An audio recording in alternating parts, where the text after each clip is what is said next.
Hi friends, welcome to AVS all in one channel.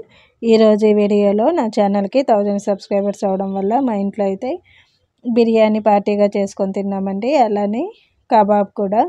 యాక్చువల్గా అయితే ఇవైతే డైలీ తినేవి, అందుకనేసి నేను ఎక్కువగా వీడియోలు అయితే చేయలేదు. కానీ ఇక్కడ నేను ఫుడ్ వీడియోస్ ఎందుకు చేశానంటే, నేను యూట్యూబ్లో ఏమేమి నేర్చుకున్నాను, అలానే యూట్యూబ్ ఛానల్ నేను ఎందుకు స్టార్ట్ చేశాను అనే దాని గురించి చెప్పడానికైతే ఈ మొత్తం ఫుడ్ వీడియో అలానే నేను యూట్యూబ్లో నేర్చుకున్నవన్నీ పెట్టానండి. ఇక్కడైతే నేను మార్నింగే లెమన్ రైస్ అయితే చేస్తున్నాను.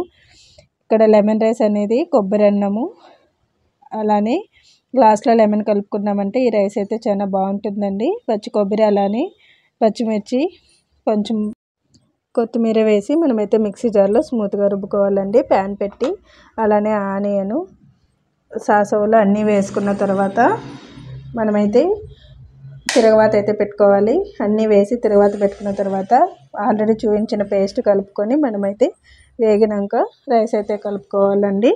సో అదైతే దీని ప్రాసెస్. ఇక్కడ నేను ఎందుకు ఇలా చెప్పానంటే, యాక్చువల్గా అయితే నేను కొన్ని వంటలు అయితే నేను కర్ణాటక అలానే తమిళనాడు స్టైల్లో కూడా నేర్చుకున్నానండి. నాకైతే యూట్యూబ్ నుంచి కొన్ని చాలా హెల్ప్ అయినాయి కూడా.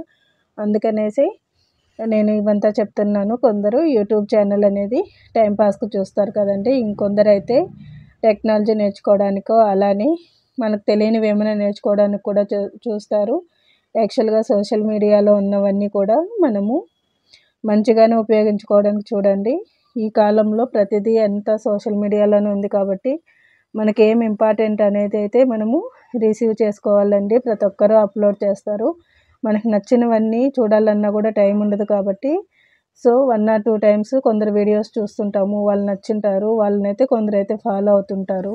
ఇంకొందరు వాంటెడ్గా అన్ని వీడియోస్ చూసి బ్యాడ్గా కూడా కామెంట్స్ పెడుతుంటారు. అలాంటి వాళ్ళనైతే ఏం చేయలేము. సో మనకు ఏం కావాలన్నది ఎడ్యుకేషన్ పరంగా అలానే మనకు తెలియనివి నేర్చుకోవడానికి కూడా యూట్యూబ్ అనేది ఉపయోగపడుతుందండి. నేనైతే తెలియనివన్నీ కొన్ని వంటలు కూడా యూట్యూబ్లోనే చూసి నేర్చుకున్నానండి. యాక్చువల్గా అయితే మా అత్త వాళ్ళ సైడ్ అంతా కర్ణాటక వాళ్ళే కాబట్టి ఎక్కువగా వాళ్ళ ఇంట్లో కూడా కర్ణాటక స్టైల్సే ఎక్కువగా చేస్తుంటారు. వాళ్ళని చూసి నేర్చుకున్నానండి. తెలియనివి కొన్ని యూట్యూబ్ ఛానల్లో కూడా చూసి నేర్చుకున్నాను. అందుకనేసి నేను ఈ ఫుడ్ అంతా దీని గురించి చెప్పాలనేసి ఈ వీడియోలు అంతా చేశానండి. సో మనము ఇక్కడైతే నెక్స్ట్ అయితే నేను లెమన్ రైస్ గొజ్జు కూడా చేస్తున్నానండి. ఇది మా అమ్మ నేర్పించింది. కొన్ని వంటలు కూడా అంతే అండి.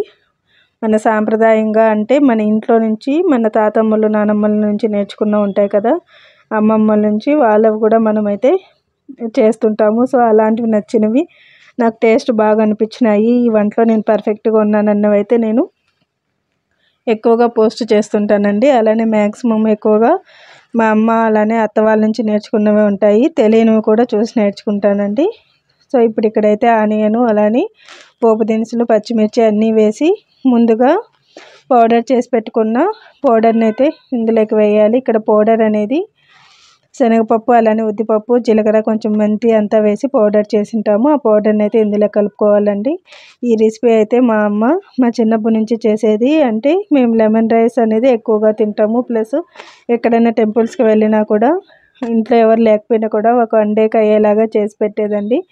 సో నేనైతే ఇది నేర్చుకోవడానికి నాకు చాలా ఇయర్స్ పట్టింది. అంటే నేను వంట నేర్చుకోవడం స్టార్ట్ చేసినప్పటి నుంచి మా అమ్మలా పర్ఫెక్ట్గా చేయడానికి నాకు చాలా ఇయర్సే పట్టిందండి. ఏదో ఒకటి తక్కువ లేకపోతే ఎక్కువగా వేసేదాన్ని. సో ఇప్పుడు పర్ఫెక్ట్గా నేర్చుకుని నేనైతే యూట్యూబ్ ఛానల్లో కూడా అప్లోడ్ చేశాను. యాక్చువల్గా నేనైతే 2015 నుంచి కూడా యూట్యూబ్ ఛానల్ అప్లోడ్ చేయాలని ఉన్నాను. కాకపోతే నాకు వీడియో ఎడిటింగ్ కానీ అలానే ఫెసిలిటీస్ అంతా ఏమి ఉండేటివి కాదు. సో ఫస్ట్ మనకు బాగా వస్తేనే ఇంకొకరికి చెప్పాలనేది నా ఉద్దేశము. సో అందుకనేసే ఇప్పుడు కూడా ఏమంత పర్ఫెక్ట్ లేదండి, నచ్చినవన్నీ చూపిస్తుంటాను. అలానే నేను నేర్చుకున్నవి కూడా 1 or 2 టైమ్స్ ప్రాక్టీస్ చేసి అయితే వీడియో అయితే అప్లోడ్ చేస్తుంటానండి. ఇక్కడ వంకాయ అలానే బీరకాయ వేసి చట్నీ అయితే చేస్తున్నానండి. ఇవి కూడా మా ఇంట్లో జనరల్గా ఎప్పుడు చేసుకునేటివి. సో జనరల్గా చేసుకునే ఫుడ్ కూడా ఎక్కువగా అప్లోడ్ చేస్తుంటాను. ఈ మధ్య వ్లాగ్స్ అనేసి స్టార్ట్ చేశానండి. సో వ్లాగ్లో కూడా అంతే, మ్యాక్సిమం యూజ్ అయితేనే పెట్టాలా అనేది నా ఉద్దేశం అండి. అందుకనేసి నాకు నచ్చినట్టు అలానే ఏది ఉపయోగము అనేసి సెలెక్ట్ చేసుకొని అయితే పెడుతుంటాను. అలానే ఎప్పుడు కాఫీలు టీలు తాగుతుంటాము అని పెట్టడం కూడా నాకు ఇష్టం ఉండదు. కానీ కొన్నిసార్లు వీడియో అయితే తీస్తుంటాను కూడా అండి. ఎందుకంటే వ్లాగ్ అనేది అన్నీ ఉండాలి కాబట్టి. సో ఇప్పుడైతే మనము అంతా ఆనియన్ అన్నీ వేగిన తర్వాత మిక్సీ జార్లో పచ్చిమిర్చి రుబ్బుకున్న తర్వాత ఆల్రెడీ వేయించిన పేస్ట్ని అయితే ఇందులోకి వేసుకొని స్మూత్గా రుబ్బుకొని ప్యాన్ పెట్టి ఆయిల్ వేసుకొని అలానే సాసోలో జీలకర్ర అన్నీ వేసుకొని ఆనియన్ వేసుకొని తిరగవాత పెట్టుకోవడమే అండి. సో వంట గురించి అలానే చెప్పడానికి వీడియో ఎడిట్ చేసి చూపించడానికి కూడా చాలా ఫాస్ట్గా అయిపోతుంది. కానీ మనకి టేస్ట్ అదే టెక్స్చరు ప్లస్ మనకు వీడియోలో చూపించిన విధంగా రావాలన్నా కూడా మనకైతే బాగా ప్రాక్టీస్ చేసుకోవాలి. ప్లస్ డైలీ మనం వంటలు చేస్తాం కాబట్టి ఆటోమేటిక్గా అలవాటు అవుతుందండి. కొన్ని కుకింగ్ ఛానల్స్ కూడా ఫాలో అవుతాను. కొందరైతే చాలా బాగా చెప్తారు ప్లస్ ఫాస్ట్గా కూడా చూపిస్తుంటారండి. వాళ్ళు వీడియో ఎడిట్ చేసే విధానం కూడా చాలా బాగుంటుంది. సో కుకింగ్ ఛానల్స్ కూడా నేను ఎక్కువగా ఫాలో అవుతుంటానండి. ఇక్కడ ఈ మిషన్ అనేది ఎందుకు చూపించానంటే లాక్డౌన్ టైంలో కూడా యూట్యూబ్లో చూసి కొన్ని నేర్చుకున్న ఉన్నాయండి. అందుకనేసి నెక్స్ట్ అయితే శారీ కుచ్చులు వేయడము క్రోషా వర్క్ కూడా నేర్చుకున్నానండి. ఇది కూడా యూట్యూబ్లో చూసే నేర్చుకున్నాను. ఈ టైం అంతా కూడా నేను యాక్చువల్గా లాక్డౌన్లో సెకండ్ లాక్డౌన్లో అయితే నేర్చుకున్నానండి. వర్క్ తక్కువగా ఉన్నప్పుడల్లా నేనైతే ప్రాక్టీస్ చేసుకునేదాన్ని. సో ఇప్పుడు అవన్నీ ఎలా ప్రాక్టీస్ చేశాను అన్నది కూడా చూద్దాము. చూసారు కదా, ఇవంతా నీట్గా ప్రాక్టీస్ చేసిందే అండి. కొన్ని ఛానల్స్ అయితే ఎక్కువగా ఫాలో అయ్యాను. క్రోషా వర్క్ చేసే వాళ్ళది కర్ణాటక ఛానల్స్లో అంటే బెంగళూరులో కూడా ఎక్కువ మంది కూడా అప్లోడ్ చేసేవాళ్ళు. సో వాళ్ళ ఛానల్స్ని కూడా ఎక్కువగా ఫాలో అయ్యానండి.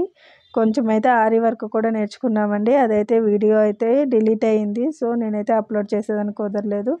ఎన్ఎస్ ఆరి క్రియేషన్స్, జినీ క్రియేషన్స్ తమిళనాడు వాళ్ళవి అలానే కర్ణాటక వాళ్ళ ఛానల్స్ కూడా నేనైతే ఎక్కువగా ఫాలో అయ్యానండి ఈ వర్క్ నేర్చుకోవడానికి. మన తెలుగు వాళ్ళవైతే ఎన్ఎస్ ఆరి క్రియేషన్స్ వాళ్ళవి ఇంకా 2-3 అమ్మాయిలను కూడా ఎక్కువగా చూశాను. యాక్చువల్గా అయితే స్టార్టింగ్లో నేను ఉల్లన్ థ్రెడ్తో అయితే ప్రాక్టీస్ చేశానండి. ఇదైతే ఫస్ట్ ప్రాక్టీస్ చేసింది. చూసారు కదా ఎలా ఉందనేది. ఎక్కువగా ప్రాక్టీస్ చేస్తేనే మనము యాక్చువల్గా అయితే వర్క్ అయితే వస్తుందండి. వాళ్ళు ఎలా చెప్పారనేది 1 or 2 టైమ్స్ వీడియో అనేది చూసి ప్రాక్టీస్ చేసామనుకోండి కంపల్సరీగా అయితే వస్తుంది. ఇది సో లాస్ట్లో అయితే నేర్చుకునే ముందు ఎక్కువగా ప్రాక్టీస్ చేశాను. సో అప్పుడైతే ఈ మాదిరిగా వచ్చిందండి. ఇప్పుడైతే కొంచెం మ్యాక్సిమం పర్ఫెక్ట్గానే వేయగలను. అలానే ఎడ్యుకేషన్ పరంగా కూడా ఎక్కువగా అయితే వీడియోలు చూస్తానండి. ఫ్రీలాన్సర్వి అలానే డిజిటల్ మార్కెటింగ్వి టెక్ ఛానల్స్ కూడా నేను ఎక్కువగా ఫాలో అవుతానండి. సబ్స్క్రైబర్స్ ఎక్కువ ఉన్నారు అనే ఛానల్నే కాకుండా ప్రతి ఒక్కరిని అయితే చూస్తాను. ఎందుకంటే ప్రతి ఒక్కరు ఇన్ఫర్మేషన్ తెలుసుకొనే కదా చెప్తారు. మ్యాక్సిమం మంచిగా ఉంది కంటెంట్ కరెక్ట్గా ఉన్న వీడియోస్ అయితే ప్రతి ఒక్కటి అయితే ఫాలో అవుతానండి. సో క్లాత్ వీడియోస్ కూడా అంతే. డిఫరెంట్ మోడల్స్ అలానే వెరైటీస్గా ఉన్నవి క్లాతులు అలానే ప్రతి ఒక్కటి కూడా గోల్డ్ వీడియోస్ కూడా ఎక్కువగా ఫాలో అవుతుంటానండి. సో ఈ వీడియోలో ఇవన్నీ చెప్పడానికి కారణం అయితే యూట్యూబ్ అనేది నాకు చాలా హెల్ప్ అయింది. Thanks for watching this video.